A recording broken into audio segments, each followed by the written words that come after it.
জোৰছে কওক। 28 তাৰিখ ক'ৰ পৰা লৈছিলে? হা হা ডিব্ৰুগড়। কিবা টকা পইচা দিছিলে নেকি? কোনে যোগাযোগ কৰাই দিছিলে? আশা কৰ্মী। কি নাম বাইদেউ?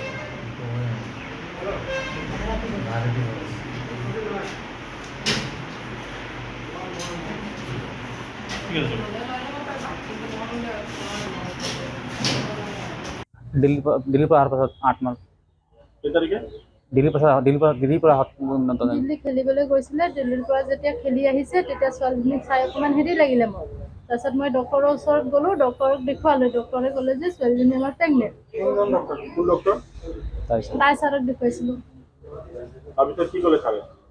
ছাৰে আৰু চালে আৰু ছাৰে একো নাই কোৱা আৰু হেৰি কৰিলে কি বুলি ডিব্ৰুগড় লিখি দিলে। ডিব্ৰুগড় লিখি দিলে, তাত দেখুৱাই ল'বা বুলি ক'লে। ডিব্ৰুগড়ত মানে আপোনাৰ হেৰি দেখালে ডিব্ৰুগড়ত লিখি দিয়া নাই, ছাৰে অকল চাইহে দিছিলে। মানে হেৰি চাই পিনে আপোনাৰ আল্ট্ৰাচাউণ্ড কৰিলে। আল্ট্ৰাচাউণ্ড কৰি পিনে নাই বোলে 8 মাহ হৈ গ'ল, বাচ্চাটো জন্ম দিব টাইমে হৈ আহিছে বুলি ক'লে। তাৰপিছত তাৰে ডক্টৰৰ নাম লিখি এইটো আপোনাৰ অমিত বৰুৱা, ছাৰ লৈ যাব বুলি ক'লে। তাত লৈ গ'লোঁ। তাত ছাৰে ক'লে অঁ এইটোতো পুলিচ কেছ হ'ব বুলি ক'লে। এইটো পুলিচত দেখাব লাগে। তাৰপিছত বোলে এইটো তোমালোকে পুলিচত দিব লাগিব বুলি ক'লে। তাৰপিছত দৰৱ পাতি লিখি দিলে আৰু আমি আকৌ পুলিচক বহুত ভয় কৰোঁ। ছোৱালীজনী ক'লে যে মোৰ পঢ়িব মন আছে, ভৱিষ্যত আছে মোৰ, আপুনি যেতিয়া মোক বচাওক। পুলিচত নিদিব, পুলিচত দিলে মোৰ গোটেই বদনামটো মোৰ আহি যাব। মই খেলিবলৈও নাপাওঁ, তাৰপিছত পঢ়িবলৈও নহ'ব বোলে। মই কেছটো আছে মানে পঢ়িম মা বুলি তেনেকৈ কৈছে আৰু। ইয়াত বহি অমিত প্ৰথমে দেখালোঁ অমিত বৰুৱাৰ ওচৰত। তাৰপিছত তাৰ পৰা ডক্টৰে ক'লে যে হেৰি আপোনালোকে কাম কৰক, 18 মিনিটৰ পিছত আকৌ আহিব। তাৰপিছত মই ঘৰলৈ গুচি গ'লোঁ। তাৰপিছত ঘৰ গ'লোঁ। তাৰপিছত আৰু 18 দিন পিছত আকৌ আহিলোঁ তাত। তাৰপিছত ছাৰে চালে পেচাব, ছাৰে ক'লে অঁ ঠিকে আছে বোলে আৰু 10 দিন থাকক আহি যাব বুলি ক'লে। তাৰপিছত 1 সপ্তাহ পাছত ঘৰতে মানে আহিলে আৰু ঠিক আহি গ'ল ছোৱালীজনী। কোনটো হস্পিটেলত কেঁচুৱাই জন্ম দিলে? ব্ৰহ্মপুত্ৰ ডিব্ৰুগড়। হয়। কোন ডাক্তৰ আছিলে তাত? ডাক্তৰৰ নাম মই নাজানো। কেইজন ডাক্তৰ আছিলে? বাইদেউ আছিলে, ডক্টৰ আছিলে। বাইদেউ বেবীটোক চাইছিলে আৰু ডক্টৰে মাকজনীক চাইছিলে।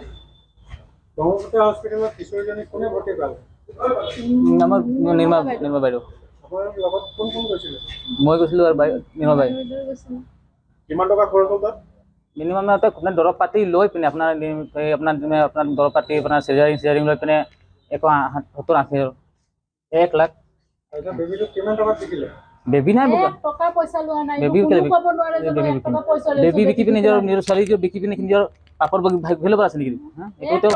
পাৰিলে যোনে আৰু তাক দিম বুলি কৈছিলে। আমি ছোৱালীক তাক দিছোঁ।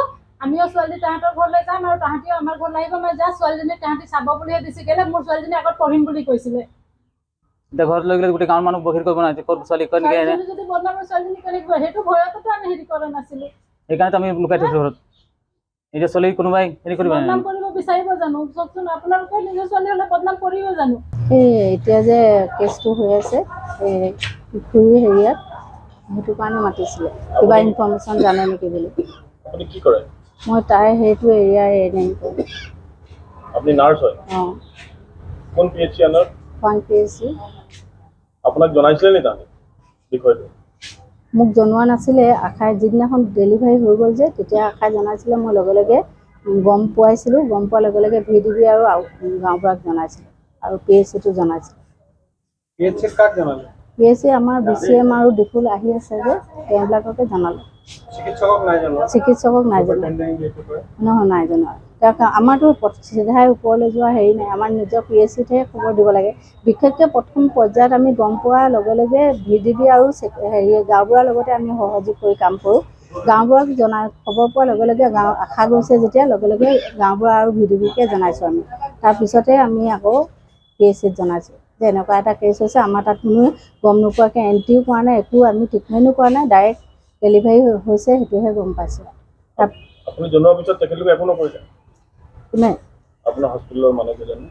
একো নকৰিলে মানে তেওঁবিলাকক আমাৰ অৱগত কৰিছোঁ আৰু তেওঁবিলাকে কি কৈছে সেইটো নাজানো আমি। কি হৈছিলে ঘটনাটো কওকচোন, অলপ জোৰছে ক'ব দেই। কওক।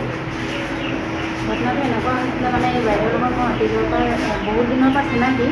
বাইদেউ ছোৱালী যেতিয়া চুমিনিচুৰি যেতিয়া মোক জনাইছিলে, জনালত তেতিয়া মই ক'লোঁ যে হয় ভাইটি এটা আছে, কেঁচুৱাটো যদি দিয়ে লওঁ বুলি কৈছিলে, মই কথাটো আপোনাক জনাই দিম বাৰু এনেকৈ বুলি ক'লোঁ। তেতিয়া যোনদিনা ডেলিভাৰী হ'ল সেইদিনা মোক ফোন কৰিছিলে। তাৰপৰা মই মোৰ দেওৰ বন্ধুৱে বিজু শৰ্মাক মই ফোন কৰিলোঁ। তেতিয়া ক'লে যে কেঁচুৱাটো যদি দিয়ে বৌ মই ল'ম এনেকৈ বুলি ক'লে। তেনেকৈ সেইদিনাখন তেওঁলোকে মেডিকেলৰ পৰা ৰিলিজ লৈ আৰু কেঁচুৱাটো আমাক ৰাস্তাতে দিছে। কিমান টকা দিছে? পইচা নাই দিছে, এটকাও নাই দিয়া। এটকাও নাই দিয়া। আপুনি কিমান দিনৰ পৰা সেই কেঁচুৱাৰ ওপৰত চকু ৰাখিছিলে, কাৰোবাক বিয়া দিম বুলি ভাবি? ইমান দিনৰ পৰা ছোৱালীজনী যেতিয়া 8 মাহ হৈছিলে তেতিয়া মোক মাকে জনাইছিলে। জনাওঁতে মই একো ট্ৰিটমেণ্ট বা হেৰি নাই কৰা ছাৰ। খালি বাইদেৱে কোৱাৰ কাৰণে ক'লোঁ মই যে হ'ব বাৰু, মই কথাটো আপোনাক যদি ডেলিভাৰী হয় তেতিয়া মোক আপুনি জনাব, মই ভাইটিটোৰ লগত কথা পাতি আপোনাক জনাম এনেকৈ বুলি ক'লোঁ। কিন্তু মই বাকী একো হেৰি নাই কৰা। আশা কৰ্মী হিচাপে আপোনাৰ দায়িত্ব কেঁচুৱাটোৰ বিষয়ে প্ৰশাসনক জনাব লাগে নে আপুনি ল'ৰাটোক কাৰ ঘৰত দিব সেইটো ঠিক কৰি দিব লাগে? প্ৰশাসনক জনাব লাগিব। আপুনি সেইটো নকৰি আপুনি কেঁচুৱাটোক কাক দিব লাগে সেইটো আপুনি ঠিক কৰি দিছে? তেওঁলোকে ছাৰ একেবাৰে দি দিম বুলি নাই কোৱা নহয়, যে ডাঙৰ দীঘল কৰক আমিও গৈ থাকিম। আপোনাৰ কৰ্তব্য কি আছিলে? কৰ্তব্য মোৰ ওচৰত প্ৰশাসনক জনোৱাই কৰ্তব্য আছিল। আপুনি মানে ভাবিছেনে আপুনি ভুল কৰিছে বুলি? ব্ৰহ্মপুত্ৰ হস্পিটেলত মানে যোগাযোগ কৰিলে? মই নাই কৰা। কেঁচুৱাটোৰ জন্ম হওঁতে আপুনি ডিব্ৰুগড়ত আছিলে? নাই। কেনেকৈ আপুনি মানুহকেইটাক যোগাযোগ পৰিচয় কৰালে?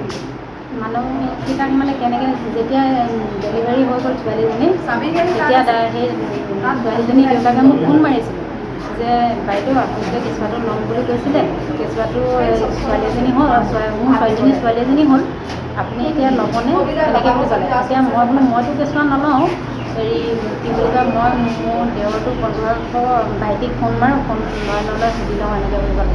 তাৰ সি ক'লে বৌ যদি দিয়ে মই ল'ম। তেতিয়া মই সেই ভাইটিটোক ফোন মাৰিলোঁ। তাৰপৰা এওঁলোকে কেঁচুৱাটো তেওঁলোকক লগে লগে দিছে।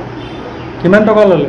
1 টকাও লোৱা নাই। না আপুনি যোগাযোগ কৰি দিয়াৰ কাৰণে কিমান টকা মই ল'লে? 1 টকাও লোৱাও নাই, মই খালি ফোনটো কৰি দিয়াটো হয় ছাৰ।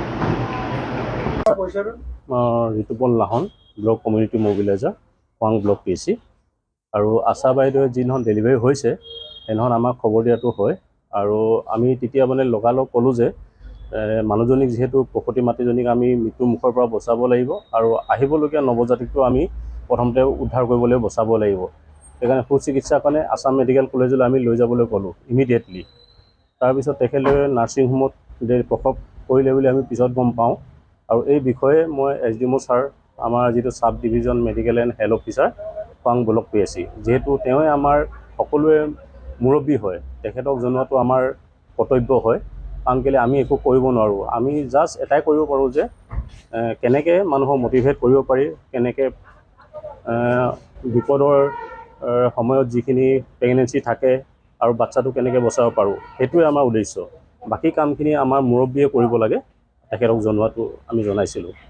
আৰু সেইটো ছাৰক বুজাইছিলোঁ, ছাৰৰ পৰা বাইট এটা লৈছে মানে SI মহোদয়, ইমানেই এইখিনি। আৰু পিছৰখিনি আমি গম নাপাওঁ। হয়, সেইটোতো আমাৰতো টিনেজ প্ৰেগনেঞ্চি, যিহেতু সেইটোতো ইলিগেলেই হ'ব। কিন্তু সেই মুহূৰ্তত মানে মাতৃজনীকো বচাব লাগিব মৃত্যুৰ পৰা। তাই যদি প্ৰসৱ যদি কৰা নহয় সঠিক সময়ত, সেইটোতো মৃত্যুৰ মুখত পৰিব। হয়, আমাৰ যিহেতু মুৰব্বী হ'ল আমাৰ SDMO ছাৰ, তেখেতকে আমি জনাইছিলোঁ, ডাক্তৰ মহেশ্বৰ সোণোৱাল। যিকোনো খবৰৰ বাবে যোগাযোগ কৰক 7099017330 লগতে 7099017110 নম্বৰত।